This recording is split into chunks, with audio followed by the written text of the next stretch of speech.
A dauntless icon who infused the idea of do not forget the important role of women in building a nation across the globe, Bhikaiji Cama, aka Madam Cama, is an unsung name amidst the stalwarts of Indian independence struggle. Born on September 24, 1861 into a Parsi family in Bombay, Madam Bhikaiji Cama became the pioneer to hoist the Indian flag on the foreign soil of Stuttgart in Germany. She married Rustam Cama in 1885, but because Mr. Cama admired the British culture, whereas Bhikaiji was a staunch nationalist, the couple had their share of differences. A life-altering event occurred in 1896. The bubonic plague broke out in Bombay and Bhikaiji jumped at the opportunity to help plague victims, catching the disease herself. Despite her recovery, she was left in poor health and was advised to go to Europe for recovery, so Bhikaiji left for London in 1902. During her stay in London, Britishers warned her that she could only return to India if she signed a statement promising not to engage in nationalist activities. She outright refused.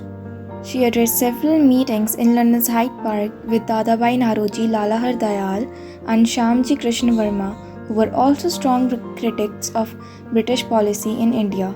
In this way, she worked for the Indian National Congress even from a foreign land.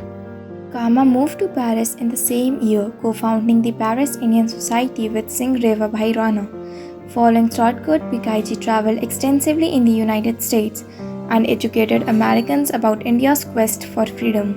She also advocated the importance of women in the development of a nation. In 1910, she addressed a national conference in Cairo, Egypt, and asked, "Where is the other half of Egypt?